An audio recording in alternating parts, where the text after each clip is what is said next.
जय हिंद दोस्तों। करप्शन या भ्रष्टाचार किसी भी देश की सबसे बड़ी समस्या है, वही सबसे बड़ा राजनीतिक मुद्दा।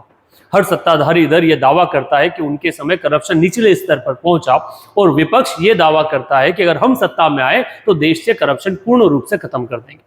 2014 में जब भारत में भाजपा सरकार आई तो करप्शन के मुद्दे पर आई और हर बार ये दावा किया कि हमारे समय करप्शन जो है वो अपने निचले स्तर पर पहुंचा, या फिर लगातार हम करप्शन जो है उस पर कटेल कर रहे हैं, उसे कम कर रहे हैं।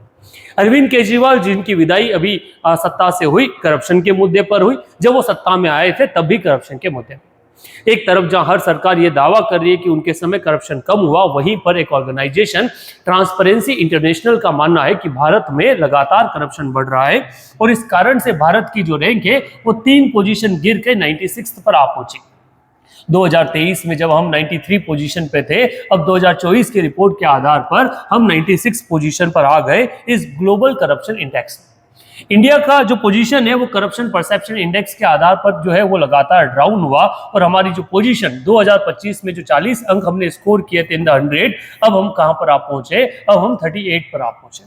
लगभग 180 देशों की पूरी लिस्ट में ये रैंक हमारी जो निकाली जाती है।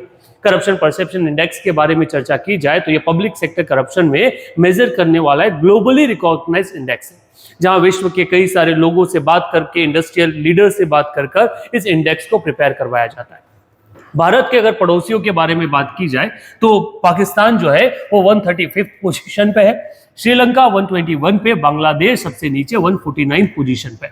और अगर टॉप नेशंस के बारे में बात की जाए तो डेनमार्क जो है वो अपनी फर्स्ट पोजीशन पे है हमेशा की तरफ, जिसके बाद फिनलैंड, फिर श्रीलंका के बारे में बात आती है। चाइना की अगर बात की जाए तो चाइना इस पूरी लिस्ट में 76 पोजीशन पे है। पर सवाल आता है कि आप करप्शन को लेकर क्या सोचते हैं? क्या आपको लगता है कि भारत में करप्शन इस नई सरकार के अधीन बढ़ा है या फिर कंपैरेटिवली बाकी सरकारों से कम हुआ है? अगर देश से करप्शन हटाना है तो किस तरह के स्टेप भारत सरकार को लेना चाहिए? आप अपने ओपिनियन कमेंट बॉक्स में जरूर